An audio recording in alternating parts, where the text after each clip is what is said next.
천국이란 무엇인가? 세 번째 시간에 좋은 씨를 뿌린 사랑과 같으니, 좋은 씨를 뿌린 사랑과 같으니, 이 제목으로 하나님 말씀 전하겠습니다. 천국은 이 세상에서 가장 아름다운 단어입니다. 또 천국은 이 세상에서 가장 행복한 나라입니다. 그리고 천국 복음이 우리가 들을 수 있는 메시지 중에 가장 아름다운 메시지입니다. 그 천국 복음은 우리 마음에 말씀의 씨앗으로 뿌려집니다. 그래서 천국은 우리 마음에서부터 시작되는 거예요. 천국은 결코 먼 데 있지 않습니다. 우리 안에 있어요. 우리 마음 속에 있습니다. 하나님께서 우리 마음밭에 천국의 씨를 뿌리시기 때문입니다. 그리고 그 천국은 단번에 완성되는 것이 아닙니다. 날마다 자라고 확장되어 갑니다. 천국은 먼저 우리 마음에서 시작해서 날마다 땅끝을 향해서 확장되어 갑니다. 우리 마음밭에 뿌려진 천국의 씨앗은 이 세상에도 뿌려집니다. 오늘의 본문이 세상에 뿌려진 좋은 씨앗에 관한 하나님의 말씀입니다. 본문 24절, 37절로 38절 말씀입니다. 예수께서 그들 앞에 또 비유를 들어 이르시되 천국은 좋은 씨를 제 밭에 뿌린 사람과 같으니 좋은 씨를 뿌리는 이는 인자요 밭은 세상이요 좋은 씨는 천국의 아들들이요. 예수님은 비유를 들어 천국이 좋은 씨를 제 밭에 뿌린 사람과 같다고 하셨습니다. 좋은 씨를 제 밭에 뿌린 사람과 같다. 그리고 이 비유를 설명하시기를 좋은 씨를 뿌리는 이는 인자요 라고 하십니다. 인자가 누구십니까? The Son of Man, 예수님입니다. 예수님은 좋은 씨를 뿌리시는 분이에요. 예수님이 뿌리시는 것은 언제나 좋은 씨앗입니다. 그래서 예수님에게서 나오는 것은 언제나 사랑, 진실, 정의, 평안, 행복 등 좋은 것들 뿐이에요. 우리가 왜 주님의 말씀을 잘 들어야 되는가? 좋은 씨앗뿐이기 때문입니다. 예수님은 그 좋은 씨를 천국의 아들들 이렇게 말씀하십니다. 천국의 아들들. 즉 좋은 씨는 천국이 낳은 아들들, 천국에 속해 있는 사람들, 천국 시민들을 가리킵니다. 그런데 우리 교회 이름이 뭐예요? 좋은 씨앗 교회입니다. 예수님이 뿌리신 좋은 씨앗들이 모여있는 교회, 즉 천국의 아들들이 모여있는 교회, 천국의 시민들이 모여있는 공동체가 우리 교회예요. 여러분, 서로의 얼굴을 한번 보세요. 천국의 아들들 같습니까? 천국 시민처럼 보여요? 보여야 돼요. 예. 이 모든 교회는요, 다 교회 이름이 각자 다 다른데 그 교회 이름이 그 교회의 미션, 사명입니다. 그래서 그 교회는 그 교회 이름대로 살아가요. 그 교회 이름 사명에 헌신합니다. 만일 교회 이름이 충성교회다 그러면 모든 성도들이 하나님께 충성하는 마음으로 섬기는 교회예요. 또 사랑의 교회 그러면 무엇보다 사랑이 넘쳐야 됩니다. 선교하는 교회 그러면 최우선 목표가 뭐예요? 선교하는 교회예요. 우리 교회 이름은 좋은 씨앗 교회입니다. 즉 우리 교회는 우리가 좋은 씨앗임을 스스로 증명해야 할 사명이 있다는 거예요. 그런데 좋은 씨앗은 천국의 아들들이라고 했습니다. 즉 우리가 천국 시민임을 이 세상 가운데 증명해야 합니다. 이 땅에 천국을 가장 잘 보여줄 수 있는 사람이 누구이겠어요? 천국의 아들들이에요. 천국이 낳은 아들들이 천국을 가장 잘 보여줄 수 있지 않겠습니까? 그런데 우리가 좋은 씨앗 교회, 즉 천국의 아들들의 교회예요. 얼마나 귀하고 멋집니까? 우리가 천국의 아들들이라고 하는데, 그렇다면 우리 교회는 천국을 보여주는 교회가 되어야 돼요. 우리 교회에 오기만 하면 누구든 천국이 이런 곳이구나, 천국이 여기에 있구나 라고 하면서 천국을 볼 수 있어야 합니다. 오늘 그 천국을 이곳에서 보기 원합니다. 그러기 위해서는 우리가 천국의 아들답게, 천국 시민답게 살아야 돼요. 천국의 아들들이라고 했는데 지옥에서 행하는 그런 일들 행하면서 살면 안 된다는 겁니다. 날마다 천국을 이야기하고 매일같이 천국의 삶을 살아가야 돼요. 뿐만 아니라 절망과 어둠뿐인 이 세상에 좋은 씨앗을 뿌려야 돼요. 그것이 우리 교회에 주신 하나님의 사명입니다. 예수님은 좋은 씨가 뿌려지는 밭을 세상이라고 하셨어요. 즉 좋은 씨는 이 교회 안에만 뿌려지는 것이 아니라 세상에도 뿌려진다는 겁니다. 그것이 뭐예요? 전도예요. 전도. 여러분, 우리끼리만 예수님 잘 믿어서는 안 된다는 겁니다. 세상에 나가서 좋은 씨를 뿌려야 돼요. 천국 복음을 뿌려야 돼요. 전도는 단순히 교회에만 나오라고 하는 게 아닙니다. 도를 전해야 돼요. 그 도는 십자가의 도, 예수 그리스도의 도예요. 그 도에만 천국으로 가는 길이 있습니다. 그 도에만 구원에 이르는 길이 있어요. 그래서 반드시 이 세상에 전해야 합니다. 여러분, 오늘 이 시간 내가 좋은 씨앗을 뿌려야 될 세상이 어디인지 또 누구인지 결정하시기 바랍니다. 그리고 가서 뿌리세요. 예수님을 전하십시오. 천국 복음을 전하세요. 그 열매는 하나님이 거두실 것입니다. 우리는 뿌리기만 하면 돼요. 뿌리기만. 열심히 뿌리면 하나님께서 풍성하게 거두실 줄로 믿습니다. 그런데 세상에는 좋은 씨앗만 뿌려지는 게 아니에요. 나쁜 씨앗도 함께 뿌려집니다. 본문 25절, 26절, 38절, 39절 보겠습니다. 사람들이 잘 때에 그 원수가 와서 곡식 가운데 가라지를 덧뿌리고 갔더니 싹이 나고 결실할 때에 가라지도 보이거늘 가라지는 악한 자의 아들들이요 가라지를 뿌린 원수는 마귀요. 나쁜 씨앗을 뿌리는 이는 원수입니다. 원수가 와서 곡식 가운데 딴 데 뿌리는 게 아니에요. 곡식 가운데 나쁜 씨앗인 가라지를 덧뿌리고 갑니다. 이 가라지는 겉모습이 밀이삭처럼 보이는 독보리입니다. 그래서 처음에 가라지가 뿌려지면 몰라요. 싹이 나도 모릅니다. 너무 똑같이 생겨서 곡식과 비슷해서 이게 곡식인지 가라지인지 잘 구별할 수 없어요. 그러다 다 자라서 결실할 때가 되어서야 비로소 가라지인 줄 알게 됩니다.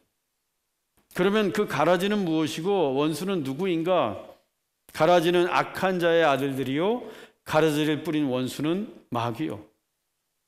좋은 씨앗은 천국의 아들들이잖아요. 그런데 가라지는 악한 자의 아들들입니다. 그 가라지를 뿌린 원수는 마귀예요. 마귀의 자식들이 악한 자들이에요. 이 마귀가, 원수가 곡식 가운데 그 곡식 옆에 가라지를 덧뿌리고 갑니다. 가라지는 먼 데 있지 않아요. 천국이 가까이 있듯이 가라지도 가까이 있습니다. 언제나 좋은 씨앗 옆에 곡식 가운데 있어요. 에덴 동산에 아담과 하와만 있었습니까? 아니에요. 뱀도 있었어요. 마귀도 있었어요. 그 마귀가 오늘도 가라지를 뿌리고 있습니다. 미움과 시기와 질투의 씨앗을 뿌려댑니다. 거짓과 음란과 욕망의 씨앗을 마구마구 뿌려댑니다. 예수님이 이 세상에 좋은 씨앗을 뿌리실 때 그 좋은 씨앗 가운데에 가라지를 덧뿌리고 가요. 이 땅에 교회가 그렇게 많은데 왜 악이 활개를 치고 다닐까? 이 세상에 법도 있고 정의도 있는데 왜 불의와 불법이 판을 치고 있을까? 왜 정직한 사람보다 거짓된 사람들이 더 이득을 보는 세상이 되었을까? 왜 폭력을 휘두르는 사람들이 보란듯이 힘주며 살아가고 있을까? 마귀가 이 세상에 가라지를 뿌렸기 때문입니다. 마귀가 뿌린 악한 자의 아들들이 지금도 활개를 치고 다니고 있기 때문입니다. 그래서 이 세상에 악이 존재하고 불의가 판을 치고 있는 거예요. 그러면 그 못된 가라지가 언제 뿌려지는가? 사람들이 잘 때에 그 원수가 와서 곡식 가운데 가라지를 덧뿌리고. 언제 뿌려요? 사람들이 잘 때. 사람들이 잠들었을 때 원수가 몰래 와서 가라지 씨를 덧뿌리고 갑니다. 원수는 언제나 우리의 영혼이 깨어있지 못하고 잠들었을 때 찾아옵니다. 우리 영혼이 캄캄하고 어두울 때 마귀가 몰래 와서 가라지를 뿌리고 갑니다. 나도 모르게 내가 잠을 자느라 알 수 없을 때 가라지가 내 삶 가운데서 자라고 있는 거예요. 세상에도 뿌리고 우리 마음에도 뿌리고 우리 가정에도 뿌리고 내 자녀에게도 뿌리고 이 교회 안에도 가라지를 덧뿌립니다. 언제? 우리가 잠들었을 때. 그래서 가라지를 제거하는 가장 좋은 방법이 뭔가? 애초부터 마귀가 가라지를 뿌리지 못하도록 깨어있는 겁니다. 깨어있는 거예요. 우리는 늘 깨어 있어야 돼요. 아무렇게나 살고 아무렇게나 신앙생활해서는 안 됩니다. 잠잘 것 다 자고 게으름 피울 것 다 피우고 내 마음대로 신앙생활해서는 안 된다는 거예요. 우리가 하나님의 말씀에 깨어있지 못하면 우리 영혼은 금세 잠들어 버려요. 그러면 마귀가 슬그머니 찾아옵니다. 얼마나 빈틈을 잘 노리는지 몰라요. 마가복음 13장 33절 말씀입니다. 주의하라, 깨어있으라, 그때가 언제인지 알지 못함이라. 우리는 마귀가 언제 올지 알 수 없습니다. 우리가 잠들었을 때 오기 때문에. 도둑이 모두가 잠든 밤에 몰래 찾아오듯 마귀가 우리의 영혼이 밤이 되었을 때, 우리의 영혼이 잠들었을 때 몰래 찾아옵니다. 나도 모르게. 뿌려진 줄도 몰라요. 그래서 가라지가. 그래서 주의하고 깨어 있어야 합니다. 설교 시간에 제발 졸지 마세요. 깨어 있어야 돼요. 인천 상륙작전의 영웅 존 맥어도 장군이 이런 말을 했어요. 여러분도 아실 텐데, 작전에 실패한 지휘관은 용서할 수 있어도 경계에 실패한 지휘관은 용서할 수 없다. 작전에 실패한 지휘관은 용서할 수 있어도 경계에 실패한 지휘관은 용서할 수 없다. 이 전쟁에서 작전을 어떻게 세우느냐가 그 전쟁의 성패를 좌우합니다. 그만큼 중요한 게 작전이에요. 그런데 그 작전보다 더 중요한 게 뭔가? 경계, 와칭하는 거예요. 적이 오는지 안 오는지. 경계에 실패하면 작전을 아무리 번듯하게 세웠어도 군인들 다 자고 있는 틈에 적군이 쳐들어오면 그 전쟁은 백전백패입니다. 이 세상은 영적 전쟁터예요. 천국의 아들들과 악한 자의 아들들이 싸우는 치열한 전쟁터입니다. 따라서 우리는 경계를 게을리해서는 안 돼요. 영혼이 잠들어 있어서는 안 됩니다. 늘 주의하고 깨어 있어야 돼요. 여러분, 기도로 말씀으로 늘 깨어 있는 성도들이 되십시오. 그러면 마귀에게 이길 것입니다. 사탄에게 승리할 거예요. 마침내 곡식 옆에서 자라고 있는 가라지를 종들이 발견했어요. 그래서 주인에게 물었습니다. 가라지를 뽑을까요? 곡식 옆에서 내가 원치 않던 가라지가 자라고 있다면 당장이라도 뽑는 것이 마땅하지 않습니까? 그런데 우리 주님은 전혀 다른 말씀을 하십니다. 본문 29절입니다. 주인이 이르되 가만두라, 가라지를 뽑다가 곡식까지 뽑을까 염려하노라. 예수님은 눈에 보이는 가라지를 뽑지 말고 가만두라고 하십니다. 가라지를 뽑다가 곡식까지 덩달아 뽑힐 수 있기 때문이에요. 가라지가 어디에 덧뿌려졌어요? 곡식 가운데. 그러면 뿌리도 그 땅 속에 같이 내려요. 곡식 가운데. 그래서 땅 밑에는 곡식의 뿌리와 가라지의 뿌리가 한데 뒤엉켜 있습니다. 그래서 가라지를 뽑겠다고 힘껏 빼면 목까지 딸려 나와요. 곡식까지 딸려 나와요. 가라지만 속해서 뽑으려고 했는데 애써 키운 곡식까지 뽑히는 겁니다. 얼마나 큰 낭패예요. 우리는 가끔 이런 질문을 합니다. 하나님이 살아계신다고 하는데 왜 이 세상에는 악이 기승을 부리고 있을까? 또 하나님은 전능하시다고 하는데 왜 악을 제거하시지 못하실까? 혹시 하나님이 악을 제거할 능력이 없는 건 아니실까? 아니면 하나님께서 이 세상의 도통 관심이 없는 건 아니실까? 여러분, 이 세상에 악이 존재하고 기승을 부리는 것은 하나님의 능력이 없어서가 아니에요. 하나님이 이 세상에 관심이 없기 때문도 아닙니다. 가라지를 뽑다가 알곡까지 곡식까지 뽑힐까 봐, 악인들의 뿌리를 뽑다가 의인들까지 우리들까지 덩달아 뽑히게 될까 봐 염려하시기 때문입니다. 뿌리가 뒤엉켜 있기 때문이에요. 여기에 마귀의 교활함이 숨어 있습니다. 마귀는 몰래 우리 옆에 가라지를 뿌리고 우리 옆에서 뿌리를 내리고 우리와 교묘하게 뒤엉켜 있어요. 나도 모르는 사이에 우리의 삶에, 우리 안에, 우리 인생살이에 뒤엉켜 있습니다. 나중에 가라지인 줄 알고 뽑으려고 하면 우리도 뽑히는 거예요. 가라지를 불태우려고 하다가 우리도 함께 불에 타고 맙니다. 그래서 우리는 이 세상에 기승하고 있는 악을 보면서 하나님의 능력을 의심할 게 아니라 하나님의 사랑, 하나님의 인내, 하나님의 긍휼을 보아야 합니다. 나를 위해 지금도 참고 계시는 하나님의 은혜를 보아야 돼요.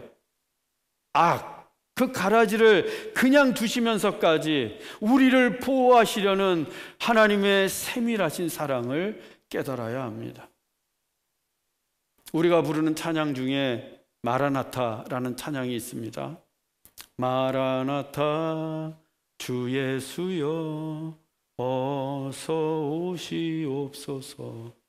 마라나타의 뜻이 주 예수여 오시옵소서예요.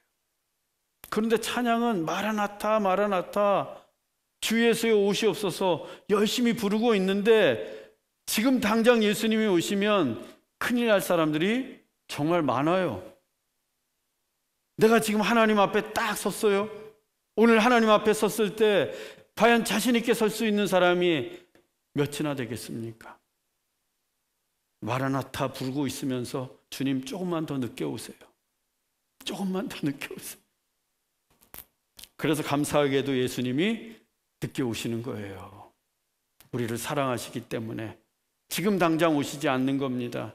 한 사람이라도 회개하고 돌아오기를 주님이 참고 기다리고 계신 거예요. 악을 잠시 내버려 두시기까지, 또 시간을 지체하시면서까지 우리를 참고 기다리십니다. 하지만 어느 때까지 참으시겠습니까? 하나님이 언제까지 참으시겠어요? 분명 추수의 때가 옵니다. 심판의 날은 지금도 점점 가까이 다가오고 있습니다. 본문 30절, 39절로 42절 말씀입니다.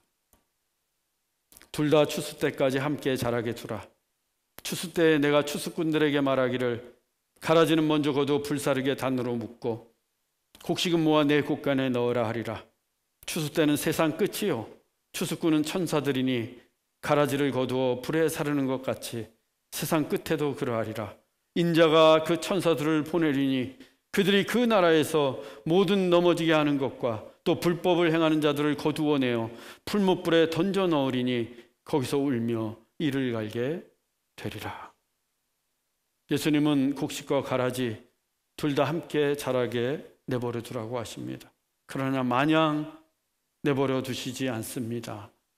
추수 때가 오면 천사들을 보내어 가라지는 묶어서 풀무불에 던지고 곡식은 모아서 하나님의 곳간에 넣으십니다. 풀무불은 지옥이에요. 하나님의 곳간은 천국입니다. 즉 가라지의 끝은 지옥이요 좋은 씨앗의 끝은 천국입니다. 불법을 행하는 자들은 그 지옥불에서 할 수 있는 게 울며 이를 가는 것뿐입니다. 영원히 꺼지지 않는 불 속에서 하나님의 심판을 받는 것뿐입니다. 그때는 후회해도 소용이 없습니다. 돌이킬 수가 없어요. 그래서 신앙은 내일로 미루는 게 아니에요. 내일 열심히 하지, 이 다음에 열심히 하지, 그러는 게 아닙니다.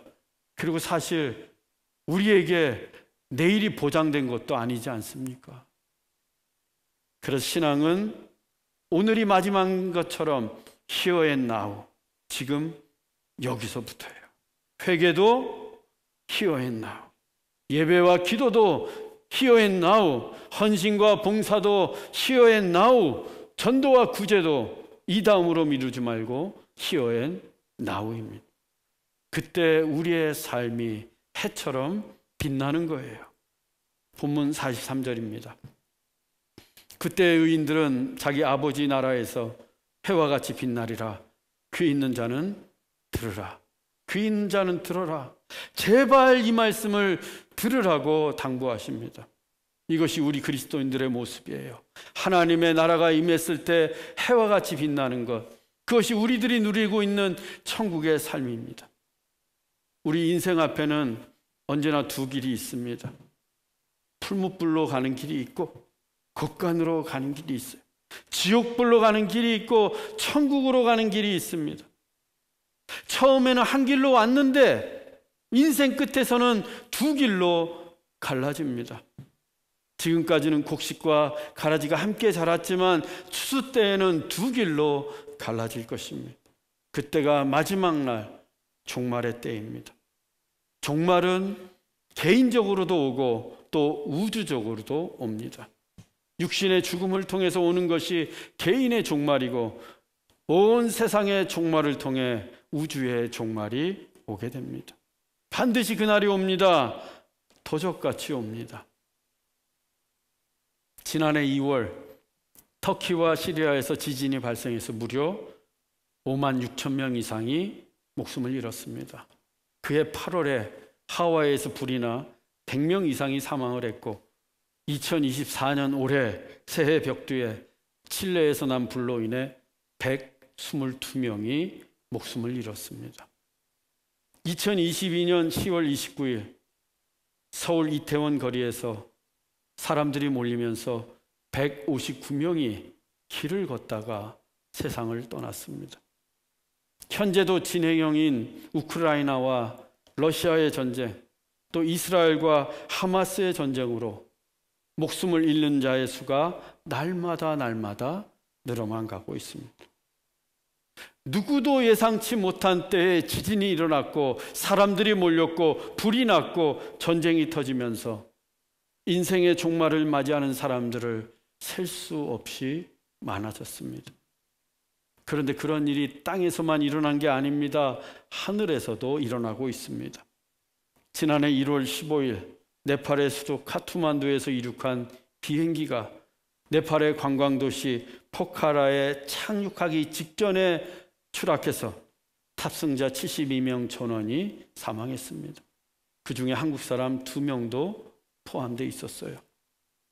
또 같은 해 8월 말레이시아에서 소형 여객기가 도로에 추락하는 사고가 발생해 10명이 숨졌고, 수년 전 나이지리아에서는 비행기가 뜨자마자 추락해서 13명이 사망했습니다.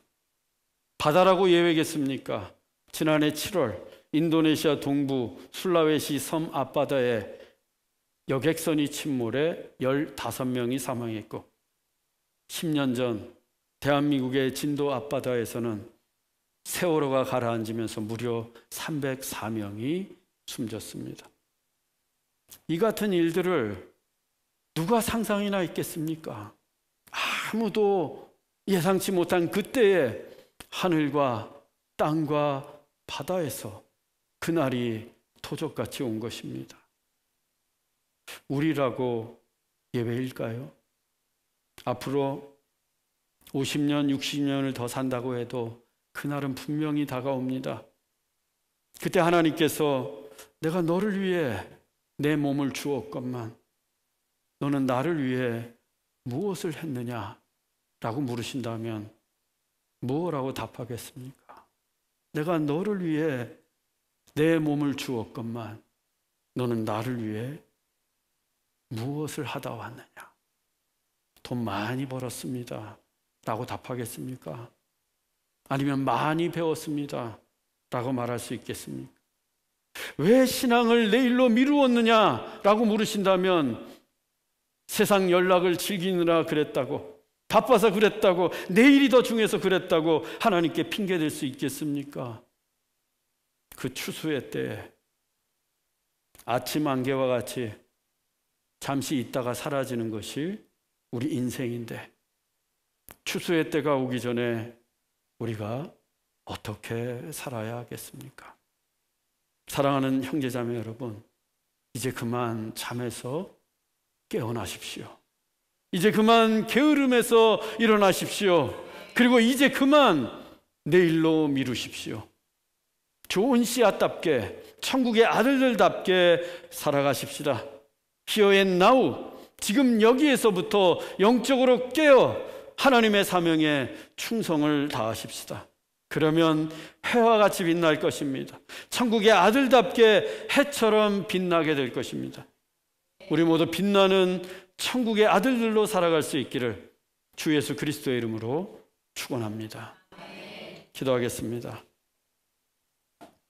사랑의 하나님, 우리 마음밭에 좋은 씨를 뿌려주시고 천국의 아들들로 살아갈 수 있도록 은혜와 사랑을 베풀어 주시니 감사합니다.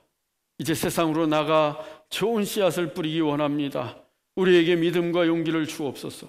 우리 곁에 가라지가 자라지 않도록 늘 말씀과 기도로 깨어있게 하옵소서.